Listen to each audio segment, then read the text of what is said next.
இந்த video click பண்ணதுக்கு ரொம்ப தேங்க்ஸ். மறக்காம இந்த சேனலை சப்ஸ்கிரைப் பண்ணிருங்க. அப்படியே இந்த பெல் சிம்பிளை கிளிக் பண்ணிருங்க. நெஞ்ச மறப்பதில்லை சீரியலோட 115வது எபிசோட். கோயிலில் கல்யாணம் பண்ணுறதுக்காக எல்லா அரேஞ்ச்மெண்ட்டும் பண்ணியிருக்காங்க. சார் வந்து வெயிட் பண்ணிகிட்டே இருக்கிறாங்க, இன்னும் காணலை அப்படின்னு சொல்லிட்டு. சாரோட தங்கச்சி வந்து கேட்குறாங்க, என்னண்ணே இன்னும் காணலை அப்படின்னு. ஆமாம், எனக்கும் கொஞ்சம் பயமாக தான் இருக்குது அப்படின்னு சொல்லி சார் பேசிகிட்டு இருக்கிறாங்க. அந்த நேரம் பார்த்து சரண்யாவும் அவங்க சித்தியும் வந்தாச்சு. உடனே சரண்யா வந்து உள்ளே வாங்க சித்தி போகலாம் அப்படிங்கிறாங்க. சித்தி சொல்கிறாங்க, இல்லை அவர் வந்து கூப்பிட்டா தான் நான் வருவேன், இல்லைன்னா நான் வரமாட்டேன் அப்படின்னு சொல்லிட்டு வெளியே நிற்கிறாங்க. சரண்யா உடனே உள்ளே வந்து சார்கிட்ட சொல்கிறாங்க, சார் நீங்கள் வந்து கூப்பிட்டா தான் சித்தி உள்ளே வருவேன்ட்டு நிற்கிறாங்க, நீங்கள் போய் கூப்பிடுங்க சார் அப்படிங்கிறாங்க. சரி அப்படின்னு சொல்லிட்டு சார் போய் கூப்பிட்றாங்க. அந்த நேரம் சித்தி அங்கே கோயிலில் உட்காந்து விளக்கெல்லாம் வச்சிட்டு இருக்கிறாங்க. சார் அப்படி பார்த்துட்டு நிற்கிறாங்க. சார் வந்ததும் சித்தி எழும்புறாங்க. எழும்பி அப்படியே நிற்கிறாங்க. என்ன யார் சொன்னாலும் நீ நம்பிடுவியா? அந்த உலகத்தை விட்டு என்னை விட்டு நீ போன்னு முடிவு பண்ணிட்டாலா? என்ன வந்து நீ நம்ப மாட்டியா அப்படின்னு சொல்லிட்டு சார் கேட்குறாங்க. உடனே பாக்கியம் அவங்க அழுறாங்க. இல்லை, நான் வந்து தப்பு பண்ணிட்டேன், நான் வந்து தெரியாமல் பண்ணிட்டேன் அப்படிங்கிறாங்க. சார் சொல்கிறாங்க, நான் வந்து உன்னை பார்க்க வந்த அன்னைக்கே உன்னை கூட்டிகிட்டு வந்திருக்கணும், நான் பண்ணே தான் தப்பு, அன்றைக்கே உன்னை விட்டுட்டு வந்தேன் பார்த்தியா, அதனால தான் உன்னை இவ்வளோ கஷ்டப்படுத்தியிருக்காங்க அப்படிங்கிறாங்க. இல்லை அப்படியெல்லாம் இல்லை அப்படின்னு சொல்கிறாங்க. என்ன உன்னை வந்து எங்கேயுமே விட்டுட்டு போக மாட்டேன், உன்னை வந்து எங்கேயும் விட மாட்டேன், என் கூடயே தான் வச்சுருப்பேன் அப்படின்னு சொல்லி சார் இருக்காங்க. சித்தியும் ரொம்ப சந்தோஷமா அப்படி நிற்கிறாங்க. சித்தி திடீர்னு கேட்குறாங்க, எவ்வளோ நாளாச்சு பார்த்தீங்களா இப்படி இருந்து, இன்னும் எவ்வளோ கஷ்டமாக இருக்குது தெரியுமா, நம்ம பாப்பாவும் இப்போ எப்படி இருக்கும் அப்படின்னு சொல்லிட்டு அழுறாங்க. நம்ம பாப்பா எங்கே, எனக்கு நம்ம பாப்பா வேணும் அப்படிங்கிறாங்க. சார் வந்து எதுவுமே சொல்லாமல் அப்படியே நிற்கிறாங்க. நான் வந்து இதே மாதிரி கல்யாணம் முடிஞ்சோன்னு நான் வந்து எங்கே இருந்தாலும் கண்டுபிடிச்சி உங்ககிட்ட வந்து சேர்க்குறேன் அப்படின்னு வந்து சார் சொல்கிறாங்க. அப்போ நீங்கள் வந்து எனக்கு சத்தியம் பண்ணி கொடுங்க அப்படின்னு வந்து பாக்கியம் அவங்க கேட்குறாங்க. ஏன் நீ வந்து என்ன நம்ப மாட்டியா அப்படின்னு சார் கேட்குறாங்க. இல்லை, சத்தியம் பண்ணால் வந்து என்ன அதிகமாக தேடன்னு தோணும்ல, அதனால தான் அப்படிங்கிறாங்க. சாரும் சத்தியம் பண்ணி கொடுக்குறாங்க. சரண்யா வந்து சொல்கிறாங்க, சரி போகலாம் வாங்க, டைம் ஆகுதுல அப்படின்னு சொல்லிட்டு சித்தியை வந்து அலங்காரம் பண்ணணும் அப்படிங்கிறாங்க. சித்தியும் ரொம்ப சந்தோஷமாக சரி எனக்கு அலங்காரம் பண்ணணும் அப்படின்னு சொல்லிட்டு போகிறாங்க. அலங்காரம் பண்ணி கூட்டிகிட்டு வந்தாச்சு. வந்தவுடனே சார் எல்லோரும் நின்று பேசிகிட்டு இருக்கிறாங்க.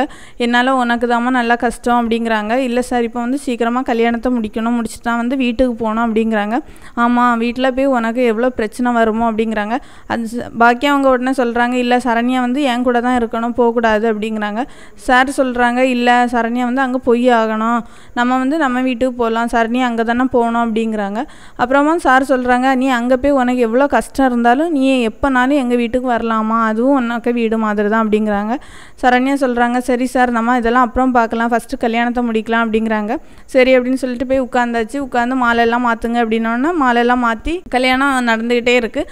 அதே நேரம் விக்ரம் சரண்யாவை தேடி வந்துகிட்டே இருக்கிறாங்க. சரண்யாவுக்கு கால் பண்ணுறாங்க. சரண்யா எடுக்கவே இல்லை. விக்ரம் வந்து ரொம்ப கோவமாக அந்த சரண்யா எங்கே இருக்கா அப்படின்னு வந்து கண்டுபிடிக்கிறது நம்பர் கொடுத்துருந்தாங்க. அங்கே வந்து கால் பண்ணி இந்த இடத்துல இருக்கிறாங்க சார் அப்படின்னு சொல்லிட்டு சொன்னோன்னே டிரைவர்கிட்ட அந்த அட்ரஸுக்கு போங்க அப்படின்னு விக்ரம் சொல்கிறாங்க. கல்யாணங்க நடந்துகிட்டு இருக்கு. தாலி கட்டுறதுக்காக ஐயர் வந்து தாலியை கொடுக்குறாங்க. கொடுக்க நேரம் விக்ரம் கோயிலுக்குள்ளே வந்துடுறாங்க.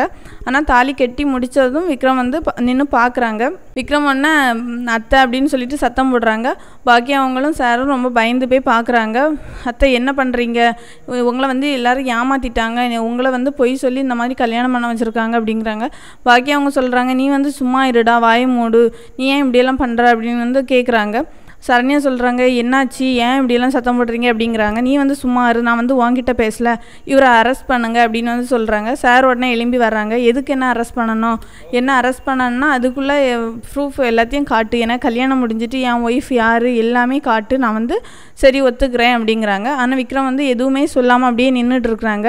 விக்ரமோட அத்தை சொல்கிறாங்க, விக்ரம் என்னை வந்து இவ்வளோ நாளும் பிரிச்சிருத்தி கஷ்டப்படுத்திட்டீங்க, ஆனால் வந்து இப்போவும் இந்த மாதிரி பண்ணாத, இவர் வந்து நல்லவர், என்னை வந்து பிரிச்சிடாத, நான் வந்து இவரு கூட சேர்ந்து சந்தோஷமாக வாழணும், நீ வந்து என்ன பிரித்து கூட்டிகிட்டு போயிடாத அப்படின்னு சொல்லிட்டு அழுறாங்க. ஆனால் வந்து விக்ரம் அதை கேட்கவே இல்லை. நீங்கள் சும்மா இருங்கத்தா, உங்களுக்கு வந்து எதுவுமே தெரியாது, நீங்கள் ஏன் இந்த மாதிரிலாம் பண்ணுறீங்க, வாங்க நம்ம வீட்டுக்கு போகலாம் அப்படின்னு வந்து கூப்பிட்றாங்க. ஆனால் வந்து அவங்க அழுறாங்க. இல்லை, அது என் வீடு கிடையாது, என் வீடு வேறு பக்கம் இருக்குது, இது வந்து என் வீடு கிடையாது, நான் வரமாட்டேன் அப்படிங்கிறாங்க. சரண்யா சொல்கிறாங்க, ஏன் இந்த மாதிரியெல்லாம் பண்ணுறீங்க அப்படின்னு வந்து சரண்யா கேட்குறாங்க. விக்ரம் சரண்யாவை ரொம்ப கோவமாக பேசுகிறாங்க. நீ வந்து இதை பற்றி எதுவும் பேசாத, வாங்கிட்டு நாங்கள் பேசலை அப்படிங்கிறாங்க. விக்ரம் சொல்கிறாங்க, நான் வந்து எந்த ஆதாரமும் இல்லாமல் இங்கே வரல, எல்லா ஆதாரத்தோடு தான் வந்திருக்கேன் அப்படிங்கிறாங்க. சார் எல்லோரும் ரொம்ப அதிர்ச்சி அதை பார்த்துட்டே நிற்கிறாங்க. சரண்யா வந்து அதிர்ச்சி அப்படி நிற்கிறாங்க. இதோட அந்த எபிசோடு முடிந்தது.